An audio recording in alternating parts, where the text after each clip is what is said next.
आज पिंपळगाव खाण धरणातून पाणी सोडावे म्हणून धरणातील लाभ क्षेत्रातील शेतकरी ग्रामस्थ माजी आमदार वैभवराव पिचड यांची भेट घेऊन विनंती केली होती। हातातोंडाशी आलेली भाजीपाल्याचे पीक हातातून निष्ठून चाललं आहे। जनावरांच्या पिण्याच्या पाण्याचा प्रश्न उभा राहिला आहे।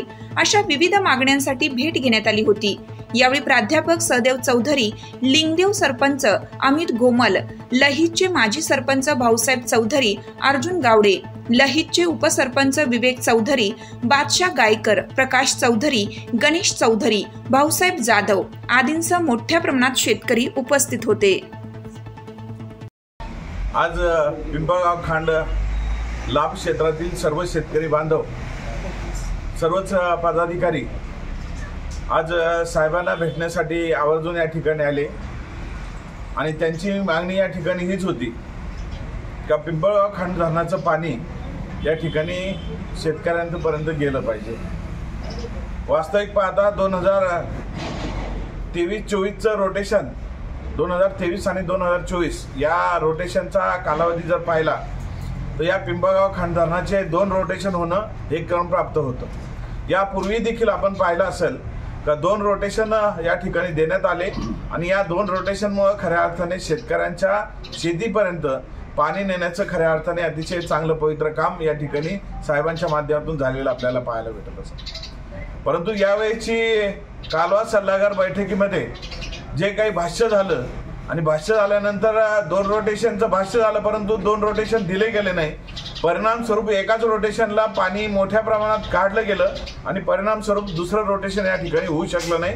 हे खरं श्रेय म्हणायचं का हा कुणाचा कमीपणा म्हणायचं, हे आजचा हा प्रश्न पडलेला आहे। कारण की पूर्ण या ठिकाणी उन्हाळ्याचे हे 3-4 महिने शेतकरी डिसेंबर महिन्यापासून शेतकरी खऱ्या अर्थाने या ठिकाणी सोसतोय आणि त्यातल्या त्यात मुळा विभाग असू द्या किंवा प्रवारा असू द्या, नाडाळा असू द्या, या तालुक्यातील या तिन्ही भागातील शेतकऱ्यांनी या वर्षीचा उन्हाळा खऱ्या अर्थाने कसावासा काढलाय ती सर्व शेतकरी बांधवांनाच या परिस्थिती माहिती झालेली आहे।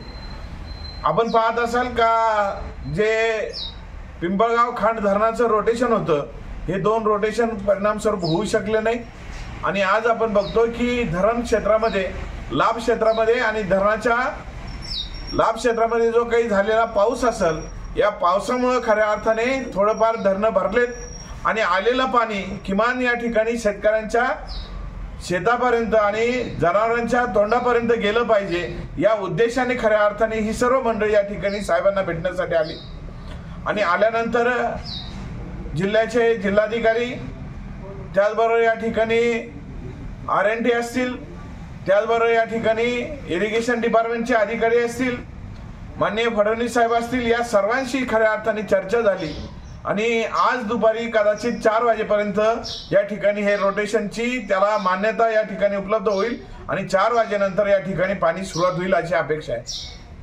असताना पाण्याच्या संदर्भात हा तालुका खूप सेन्सिटिव्ह आहे आणि हा सेन्सिटिव्ह असलेला तालुका प्रत्येकाला अपेक्षा आहे की जसं आढळ्यामध्ये जे आढळ्याच्या पाण्याच्या रोटेशनाची यावेळेस पाहिली फसगत झाली, प्रवरेच्याही पाण्याची जर परिस्थिती पाहिली तर पिण्याचं पाणी आणि शेतीचं पाणी एकत्रित करून दिल्यामुळं या ठिकाणी प्रवरा नदी देखील या ठिकाणी कोरडी ठाक पडलेली आपल्याला पाहायला भेटली आणि त्याच्याहूनही भयानक परिस्थिती ही मुळा विभागामध्ये खऱ्या अर्थाने पडलेली आपल्याला पाहायला भेटत का मुळा विभागामध्ये देखील जानेवारी नंतर पाणीच उपलब्ध नाही ही परिस्थिती या ठिकाणी झालेली होती आणि मग कसेबसे हे 4 महिने या ठिकाणी 4-5 महिने शेतकऱ्यांनी काबड कष्ट करून इकडून तिकडून पाणी आणून जनावरांचं पाणी असेल, त्यानंतर या ठिकाणी फळबागा असतील, या टिकवण्याच्या दृष्टिकोनातून अक्षरशः टँकर भाड्याने टँकर घेतले आणि त्या टँकरद्वारे खऱ्या अर्थाने या शेती ठेवण्याच्या दृष्टिकोनातून, पिकवण्याच्या दृष्टिकोनातून,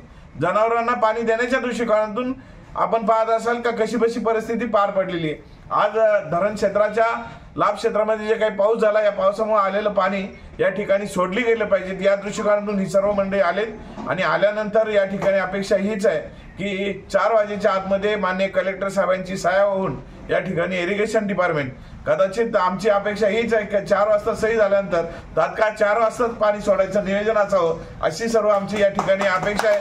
त्याचबरोबर या ठिकाणी याच हेतूने खऱ्या अर्थाने जो काम आहे ते काम चाललेलं आपल्याला पाहायला भेटतंय। जी परिस्थिती शेतकऱ्यांची ओढवली ही भविष्यात ओढू नये या दृष्टिकोनातून देखील भविष्यातील काही तरतुदी असतील या तरतुदी झाल्या पाहिजेत एवढीच आपल्याला या निमित्ताने सांगू इच्छितो। आज या ठिकाणी ही सर्व मुळा विभागातील शेतकरी बंधू या ठिकाणी आलेत। अशी परिस्थिती वारंवार यांच्यावर येऊ नये हीच अपेक्षा या ठिकाणी व्यक्त करतो। आणि त्या सर्वांचं शेतीमधून आणि शेतीला लागणारं पाणी असेल, जनावरांना लागणारं पाणी असेल, पिण्यासाठी लागणारं पाणी असेल, हे यथायोग्य उपलब्ध झालं पाहिजे। किंबहुना या पाण्यामध्ये अजून काही वाढ करता येईल का या दृष्टिकोनातून भविष्यातील प्रयत्न करणं गरजेचं आहे। ते प्रयत्न निश्चितपणाने आमच्याकडून आणि सर्व कार्यकर्त्यांकडून होतील हीच अपेक्षा त्यांना या ठिकाणी देऊ इच्छितो। आणि सर्व या ठिकाणी लाभार्थी शेतकरी आलेले त्यांचं मनापासून या ठिकाणी स्वागत करतो। भविष्यात ही परिस्थिती अशी वारंवार येऊ नये हीच अपेक्षा या ठिकाणी व्यक्त करतो।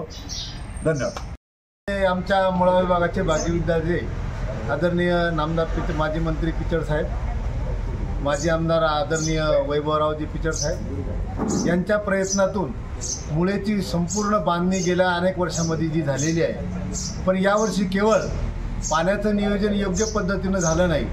दरवर्षी आमच्या पिंपळगाव खांड धरणातून नेहमी 2 रोटेशन सोडले जायचे, पण यावर्षी या आमदारांनी कोणत्याही प्रकारचं प्लॅनिंग न करता एकाच रोटेशनमध्ये सगळं पाणी सोडून दिलं। त्यामुळं मार्च महिन्यातच पिंपळगाव खांड धरणामधलं संपूर्ण पाणी संपलं आणि त्यामुळे पिंपळगाव खांड धरणापासूनची सगळी जी पुढची गावं आहे, अगदी घारगावपासूनच्या पूर्वेची गावं सगळी ओसाड झाली। लोकांना पिण्याचं पाणीसुद्धा मिळेना असं झालं, जनावरांना पिण्याचं पाणीसुद्धा मिळेना असं झालं। त्यामुळे गेले 3 महिने हे लोक शेतीवरची पिकं तर सोडाच, पण जनावरांचं पाणी किंवा या ठिकाणी माणसांना लागणारं पाणी देखील उपलब्ध नाही। त्यामुळे सगळा मुळा पट्टा धरण असून देखील ओसाड झाला। धरण उशाला आणि कोरड घशाला अशा पद्धतीनं मुळा पट्टा या ठिकाणी तयार झाला। तेव्हा आता देखील मुळा नदीमध्ये वरच्या धरणातून किंवा वरच्या पट्ट्यामध्ये जो पाऊस पडला त्यामुळं या ठिकाणी पिंपळगाव खांड धरणामध्ये पुरेसं असं पाणी आलेलं आहे। त्यामुळं आम्ही आदरणीय पिचड साहेब, आदरणीय वैभव भाऊ यांना विनंती केली की आता जे पिंपळगाव खांड धरणातून पाणी आलेलं आहे ते पाणी आम्हाला सोडा। त्यांनी आमची विनंती मान्य केली। त्यांनी माननीय फडणवीस साहेब, माननीय कलेक्टर साहेब, माननीय RDC आणि इरिगेशनच्या सर्व अधिकाऱ्यांशी बोलणी करून ते धरणातून आजच्या आज पाणी सुटलं जाईल, किंवा उद्या सकाळपर्यंत निश्चित पाणी सुटलं जाईल अशा प्रकारचं एक अतिशय आनंदाचं आश्वासन आम्हाला दिलं। त्यामुळे मुळा पट्ट्यातील सगळे शेतकरी, सगळे बांधव आम्ही आनंदित झालो। भाऊंप्रती आणि साहेबांप्रती आम्ही या ठिकाणी ऋण व्यक्त करतो। धन्यवाद। विभागातील जनता पाण्यामुळे त्रस्त असून अगदी गेल्या वर्षी जो पाऊस पडला, जी पर्जन्यमापक यंत्रणा बसवलेली ती ब्राह्मणवाडा असेल किंवा जास्त पर्जन्याच्या भागामध्ये बसवलेली असल्यामुळं आमचा भाग तसा गेल्या वर्षी पूर्ण दुष्काळी भाग होता आणि पर्जन्यमापक यंत्रणा आमच्या परिसरामध्ये बसवलेली नसल्यामुळं आमचा भाग दुष्काळग्रस्त आहे हे संबंधित वरिष्ठ पातळीवर कोणालाही समजलं नाही। तरी गेल्या वर्षी पाऊस कमी झाल्यामुळे आम्हाला जो दुष्काळाचा सामना करावा लागला, या दुष्काळाचा सामना करत असताना आमच्या मुळा विभागातील शेतकरी जनता पूर्णपणे त्रस्त झाली।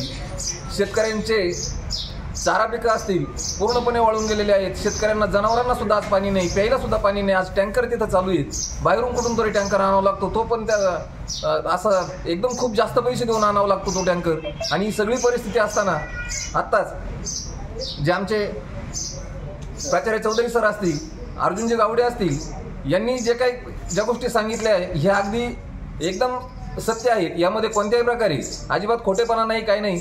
तरी आदरणीय भाऊंकडे येऊन आम्ही जी चर्चा केली, आदरणीय पिचड साहेबांकडे येऊन माजी मंत्री मधुकररावजी पिचड साहेब यांनी पण आम्हाला या पाणी सोडण्याच्या संदर्भामध्ये ज्या काही सूचना दिल्या आणि जे काही मार्गदर्शन केलं ते अतिशय लाखमोलाचं असून आम्ही आदरणीय पिचड साहेब, वैभव भाऊ या सर्वांचं अभिनंदन करतो।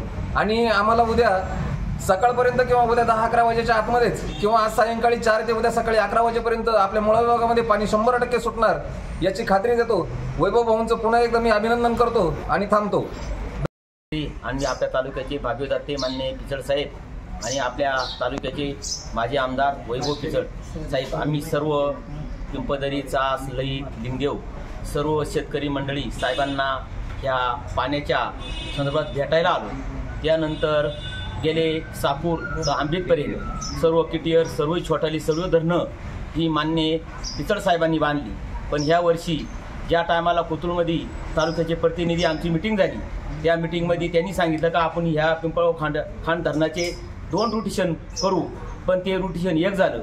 त्यानंतर आमच्या ऊस आसन तंबाटे असतील सगळ्यांची 3 महिने सगळी जाळपोळ झाली आणि आज तंबाट्याचे 1100-1100 रुपये जाळी. आज शेतकऱ्यांचं काही कुटीत हे नुकसान झालं आणि ह्या पाण्याचं त्यांनी नियोजन व्यवस्थित न झाल्यामुळं आणि आमच्या सरांनी काही वेळा त्यांच्याकडे मागणी केली का आम्हाला आमच्या ललित बुद्रुक ह्या ठिकाणी किटेर झाला पाहिजे अशी आमच्या सरांची मागणी राहायची. पण ह्या 5 वर्षात ह्या तालुक्यात साधा किटेर सुद्धा बांधला नाही आणि ते सतत ते आरोप करायचे का साहेबांनी काय केलं, साहेबांनी काय केलं. मग 5 वर्षात आजीदादा तुमच्या संघ होते, तुम्ही म्हणायचे का बा आजीदादांनी आमकं केलं तमकं केलं. मग आजीदादा तुमच्या संघ असताना ह्या तालुक्यात हे साधा सिमेंटची भिंत सुद्धा तुम्ही बांधली नाही. महायुतीत आले त्याच्यानंतर सर्व साहेबांच्या नेतृत्वाखाली सर्व ह्या तालुक्यात सगळी कामं आली आणि यांनी सांगायचं का ही कामं आम्ही आणली, काहीतरी जाहिरातबाजी करायची. जेव्हा आपल्या भाजप सरकारमध्ये तालुक्याचे प्रतिनिधी आले त्याच्यामुळे एवढी भरपूर ही कामं झाली. पण साहेबांनी कधी दोषाचं राजकारण केलं नाही अशी विनंती करतो. थांबतो. धन्यवाद.